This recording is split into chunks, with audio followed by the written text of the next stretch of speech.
नरक से बचना है तो 3 चीज़ों से बच कर के रहो। ये 3 चीज़ नरक ले जाने के रास्ते बताए गए हैं। गीता में भगवान कृष्ण ने अर्जुन को समझाया है कि अर्जुन, ये 3 चीज़ जो हैं नरक ले जाने के मार्ग हैं। काम, क्रोध और लोभ। काम जो है वासनाओं को भी कहते हैं और इच्छाओं को भी कहते हैं। इच्छाएं अनंत हैं। जिंदगी पूरी हो जाएगी लेकिन इच्छाएं पूरी नहीं होगी।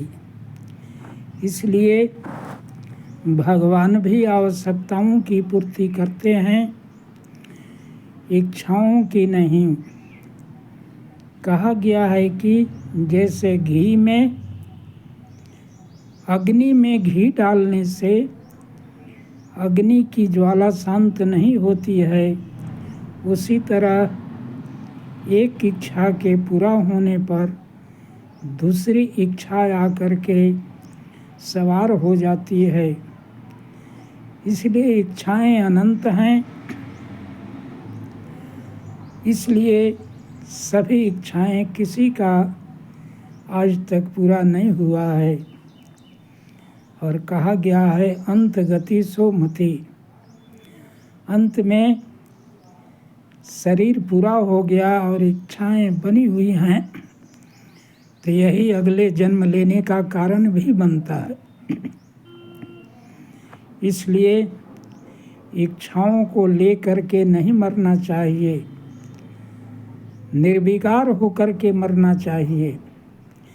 इसलिए काम, इच्छाएं को सीमित रखो। जितना सीमित रखोगे उतना ही शांति में रहोगे। तो पहला हो गया काम माने इच्छाएं, और दूसरा हुआ क्रोध। क्रोध को भी नरक ले जाने वाला कहा गया है। क्रोध में आदमी का विवेक नष्ट हो जाता है और गलत और सही का फैसला नहीं कर पाता है आदमी।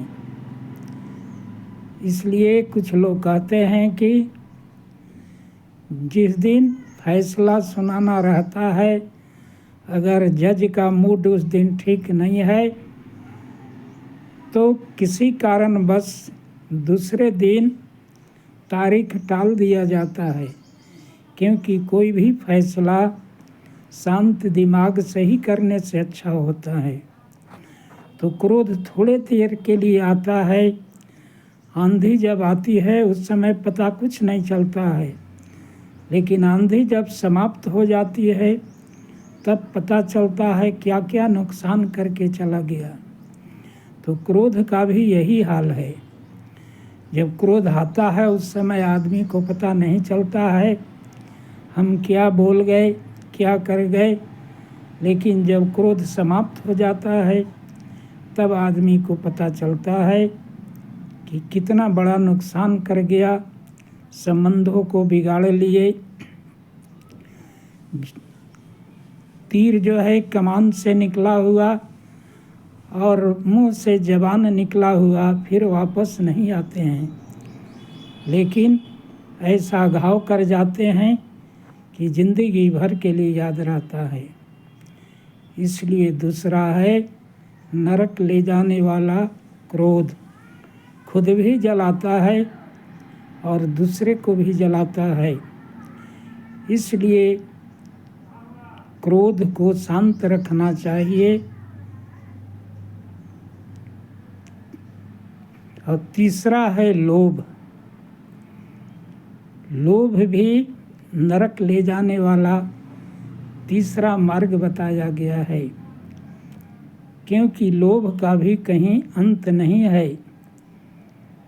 एक चीज़ का लोभ किया वह पूरा हो गया, फिर उसकी खुशी समाप्त हो जाती है और फिर नया लोभ आकर के खड़ा हो जाता है। इससे लोभ जो भी अनंत है। लोभी आदमी कभी भी सुख शांति में नहीं रह पाता है, क्योंकि लोभी का यह होता है अपना तो अपना है ही, दूसरा का भी मुझे ही मिल जाए। इसलिए लोभ से भी बच के रहना चाहिए, क्योंकि कहा गया है कि लोभ पापस्य कारणम, पाप का बाप को ही लोभ कहा गया है। इसलिए लोभ से भी बच कर के रहिए।